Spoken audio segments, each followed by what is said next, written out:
सुस्वागतम। वंदे मातरम। कक्षा 8 की ऑनलाइन क्लासेज में आपका स्वागत है। पिछली कक्षा में हमने कारक के बारे में पढ़ा था। आज हम काल को संक्षिप्त में पढ़ेंगे और अविकारी शब्द के बारे में पढ़ेंगे।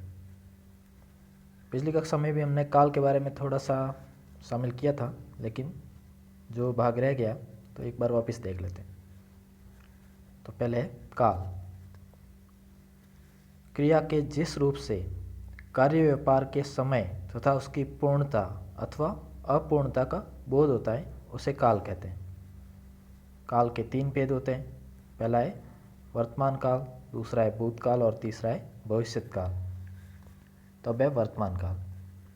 वर्तमान काल में क्रिया व्यापार की निरंतरता रहती है, मतलब जो भी चल रहा है या अभी अभी हुआ है उसे हम वर्तमान में मानते हैं। इसके भी 5 भेद हैं। पहला है सामान्य वर्तमान, मतलब यह पढ़ता है, मतलब यह सामान्य तौर पर वर्तमान माना जाएगा। फिर कह रहे हैं तात्कालिक वर्तमान, यानी कि यह पढ़ रहा है, मतलब अभी काम चल ही रहा है। फिर है पूर्ण वर्तमान, कि वह पढ़ चुका है, उनके वर्तमान का जो समय था या वर्तमान का जो कार्य था वो पूरा हो चुका है। फिर है संदिग्ध वर्तमान, यानी कि वह पढ़ता होगा, मतलब कि उसने कहा तो है कि वो पढ़ाई कर रहा है लेकिन वो कहीं और है, इसलिए संदिग्ध है। फिर आपके संभाव्य वर्तमान, कि वह पढ़ता हो, उसे कहते हैं संभाव्य वर्तमान, यानी कि वो पढ़ता होगा। अब तीसरा है आपके इसके आधार पर भूतकाल। दूसरा तो भूतकाल में क्रिया व्यापार की समाप्ति का बोध होता है। इसके 6 भेद हैं। सामान्य भूत, यानी कि सीता गई, यानी कि वो चली गई। आसन भूत, यानी कि सीता गई है, ठीक है, मतलब अभी जा रही होगी। फिर पूर्ण भूत, सीता गई थी, यह है पूर्ण। अपूर्ण, कि सीता जा रही थी, ठीक है, अभी ये कार्य चल रहा है। संदिग्ध भूत, यानी कि सीता गई होगी, मतलब कि संभावित है, हुआ या नहीं हुआ ये काम पता नहीं। फिर हेतुमत भूत, यानी कि सीता जाती, पर क्रिया होने वाली थी पर हुई नहीं। इस तरह से यह था जो पूरा नहीं हो पाया। अब है आपके तीसरा भविष्यत काल। भविष्य में होने वाली क्रिया का बोध वो भविष्यत काल से होता है। इसके 3 भेद हैं। सामान्य भविष्य, यानी कि राम पढ़ेगा। संभावित भविष्य, यानी कि संभव है राम पढ़े, मतलब कि हो सकता है कि वो पढ़ेगा। फिर हेतुमत भविष्य, यानी छात्रवृत्ति मिले तो राम पढ़े, यानी कि छात्रवृत्ति मिलेगी, यानी कि पहला यह कार्य होगा, यह क्रिया होगी तो दूसरी क्रिया मतलब कि हो सकेगी, मतलब कि वो पहली क्रिया पर निर्भर है। अब आपके क्रिया का एक पद परिचय होता है, मतलब कि क्रिया में कौन कौन से अंग शामिल होते हैं उसके आधार पर। तो क्रिया के पद परिचय में क्रिया, क्रिया का भेद, वाच्य, लिंग, पुरुष, वचन, काल और वह शब्द जिससे क्रिया का संबंध है, यह सब इसमें बताया जाता है। यानी कि क्रिया में कौन कौन से पद शामिल होते हैं वो इसमें आएगा। जैसे राम ने पुस्तक पढ़ी, तो इसमें पढ़ी यह है क्रिया। कौन सी क्रिया है कि सकर्मक। संबंध क्या है कि कर्म के साथ, तो कर्मवाच्य। और काल के आधार पर तो सामान्य भूत, लिंग के आधार पर स्त्रीलिंग, वचन के आधार पर एक वचन और कर्म पुस्तक से संबंधित। इस तरह से ये इसका पद परिचय हो गया। उनकी क्रिया का यहाँ पर कितने प्रकार से हम उसका वर्णन कर सकते हैं वो बताया गया। पद का परिचय, यानी कि पद जो दिया हुआ है उसका परिचय क्या है।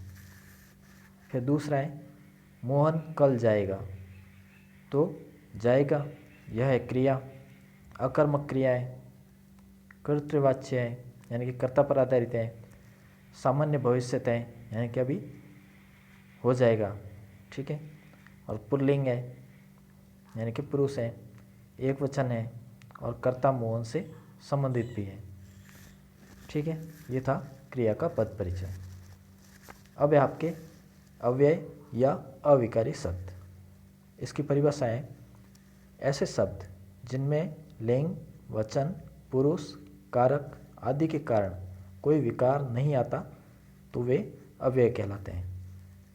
ये शब्द सदैव अपरिवर्तित, इसलिए वो अविकारी एवं अव्यय रहते हैं। इनका मूल रूप हमेशा स्थिर रहता है, कभी बदलता नहीं। जैसे उदाहरण है आज, तो आज को हम कोई दूसरी मात्रा लगा के इसको बदल नहीं सकते, आज ही रहेगा। कब, इसको भी ऐसे ही लिखते हैं, इधर, किंतु, परंतु, क्यों, जब, तब और अतः, इसलिए आदि। तो ये सारे हैं अविकारी शब्द के उदाहरण। अब इनमें भी आपके अलग अलग भेद हैं। तो अव्यय के 4 भेद बताए गए हैं।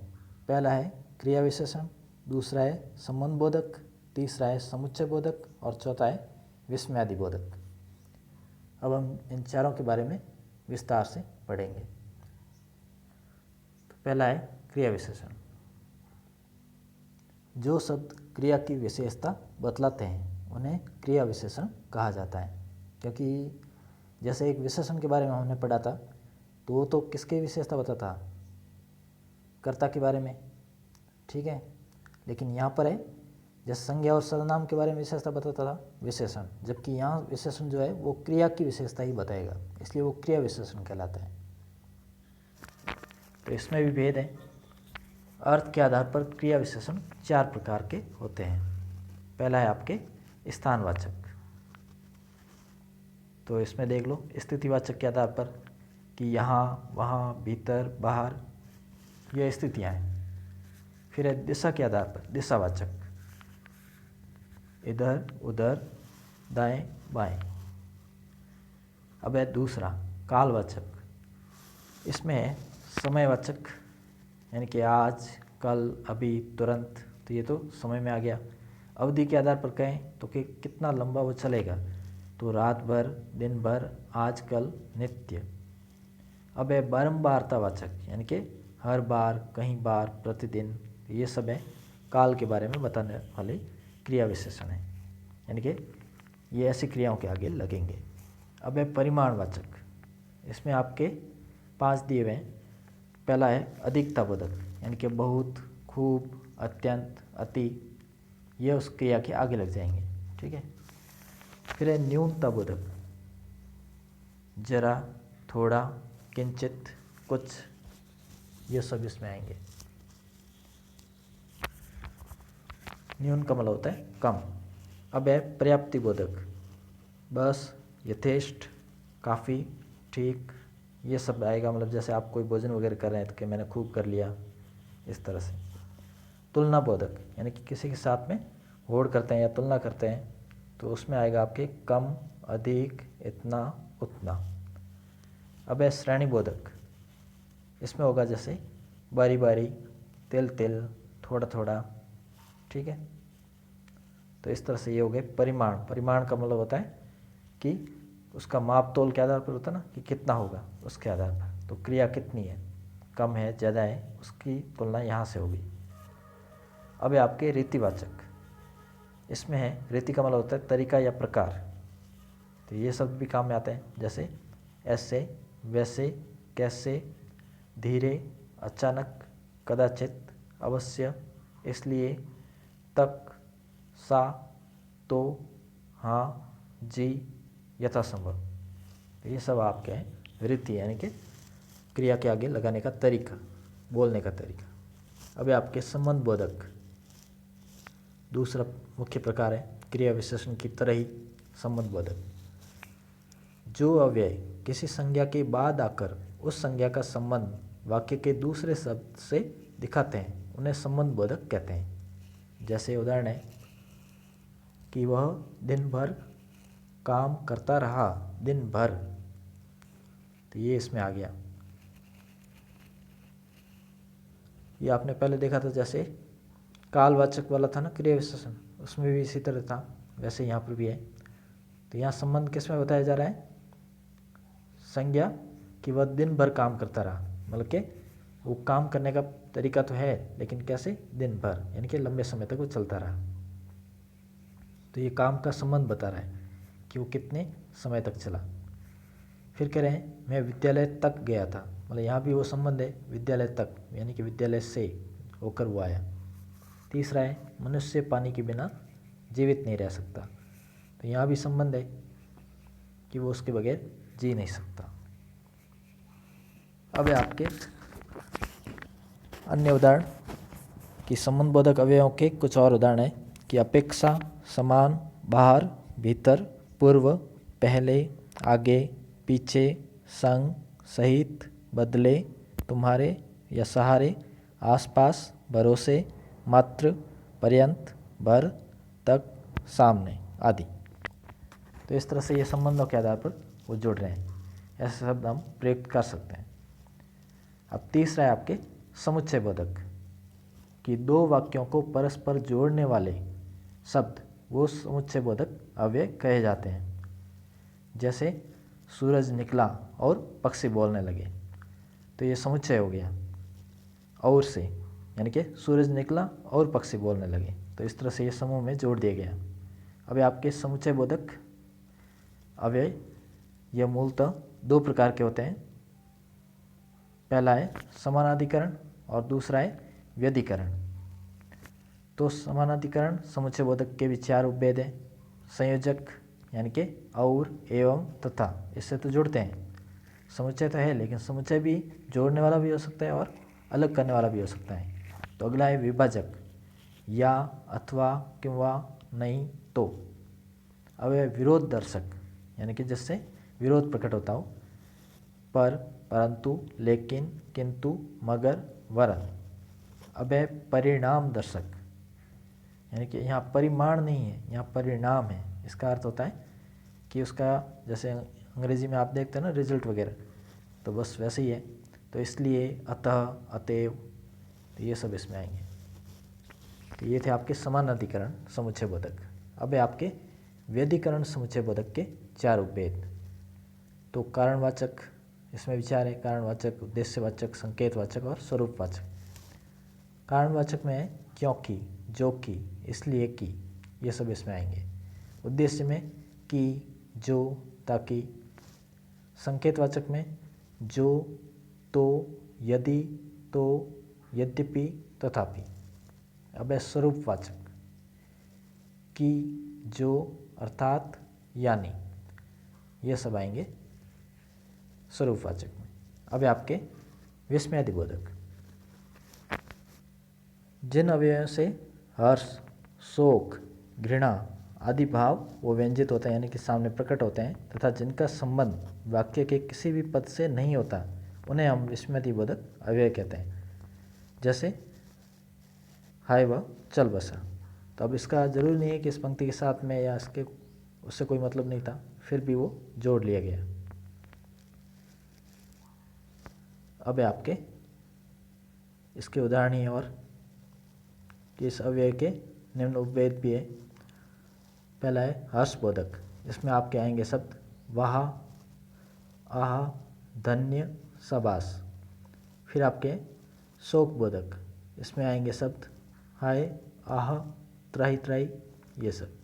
अब है आश्चर्यबोधक, है, क्या, ओहो, हैं। स्वीकारबोधक में आएगा हाँ, जी हाँ, अच्छा, जी, ठीक।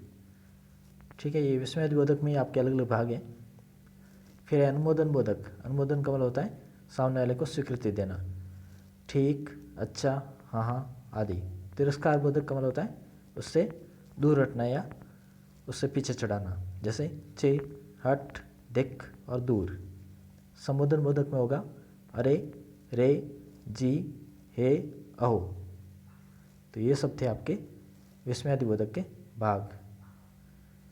अब है आपके निपात, जो इसका एक भाग है। इसका अर्थ क्या होता है देख लीजिए आप। तो निपात का अर्थ होता है, मूलतः निपात का प्रयोग अवयवों के लिए ही होता है। इनका कोई लिंग या वचन नहीं होता। निपातों का प्रयोग भी निश्चित शब्द या पूरे वाक्य को श्रव्य भावार्थ प्रदान करने के लिए होता है। निपात सहायक शब्द होते हुए भी वाक्य के अंग नहीं होते। निपात का कार्य भी शब्द समूह को बल प्रदान करना भी होता है। निपात भी अनेक प्रकार के होते हैं, जैसे पहला है स्वीकृति बोधक, हाँ, जी, जी हाँ। नकार बोधक का मतलब होता है जी नहीं, नहीं। निषेधात्मक का मतलब होता है मत, प्रश्नबोधक का मतलब क्या, विस्मयबोधक का मतलब काश, फिर है तुलनाबोधक मतलब सा, अवधारणाबोधक ठीक, करीब, लगभग, तकरीबन, और अदरबोधक में होगा जी। अब अव्यय का पद परिचय अगर देखें तो कैसे होगा, तो देख लीजिए आप, वाक्य में अव्यय का पद परिचय देने के लिए अव्यय, उसका भेद, उससे संबंध रखने वाला पद, इतनी बातों का उल्लेख करना चाहिए। जैसे कि वो धीरे धीरे चलता है। अब धीरे धीरे यहाँ पर क्या है, अव्यय तो है ही, कौन सा है कि क्रिया विशेषण, क्रिया विशेषण में कौन सा है तो रीतिवाचक, क्रिया क्या है कि चलता, इसकी विशेषता बताने वाला। ठीक है, तो इस प्रकार ये थे आपके अविकारी शब्द। अगले कालांश में नए विषय पर बात करेंगे। धन्यवाद।